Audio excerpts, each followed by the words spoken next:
படித்ததில் பிடித்தது. ஒரு வியாபாரி தனக்கு பயணம் செய்ய ஒட்டகம் ஒன்று வாங்கி வர சந்தைக்கு போனான்.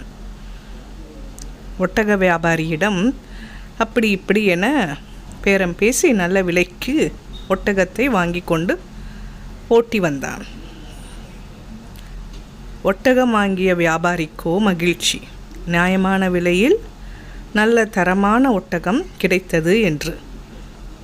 வீட்டுக்கு வந்ததும் தன் வேலையாளை அழைத்து ஒட்டகத்தை கொட்டிலில் அடைக்க சொன்னான். அதற்கு முன்பாக ஒட்டகத்தின் மேலிருந்த சேணத்தை அவிழ்க்க முயற்சித்தான். அவனால் முடியவில்லை. தன் வேலையாளை அழைத்து ஒட்டகத்தின் சேணத்தை அவிழ்க்க சொன்னான். ஒட்டகத்தின் மீதிருந்த சேணத்தை அவிழ்த்த வேலையாள் பொத்தென ஏதோ கீழே விழுவதை கண்டு எடுத்து பார்த்தான். அது ஒரு சிறிய பொக்கிஷப்பை. உள்ளே பிரித்தால் ஆச்சரியத்தால் அவன் கண்கள் விரிந்தது. விலை மதிப்பற்ற நவரத்தின கற்கள் தகதகவென மின்னியது.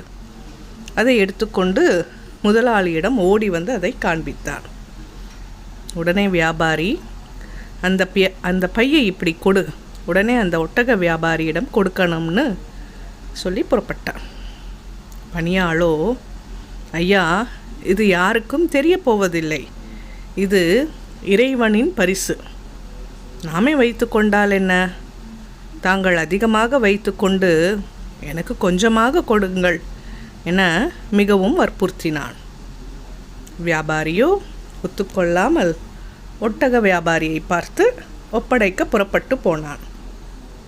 ஒட்டக வியாபாரியிடம் சேணத்தை அவிழ்த்தபோது கிடைத்த பொக்கிஷ பையை கொடுத்ததும் நன்றியோடு வாங்கி கொண்டவன் அந்த பொக்கிஷ பையை வியாபாரியிடம் கொடுத்து, உங்கள் நேர்மையை நான் பெரிதும் மெச்சுகிறேன், தங்களுக்கு ஏதேனும் பரிசளிக்க விரும்புகிறேன், இதிலிருந்து உங்களுக்கு பிடித்தமான கற்களை சிலவற்றை எடுத்துக்கொள்ளுங்கள் என்று நீட்டினான்.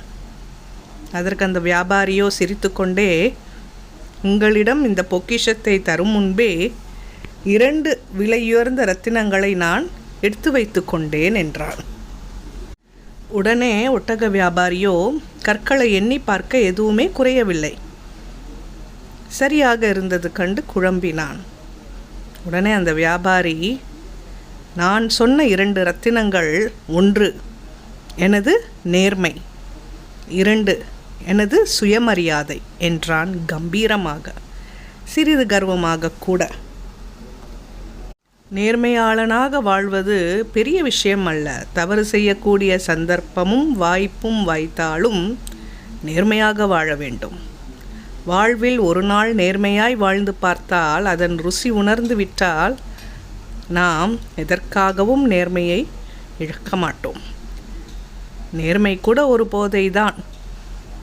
அதை அனுபவித்து விட்டால் அதற்கு அடிமையாகி அதிலிருந்து மீண்டு வர முடியாது.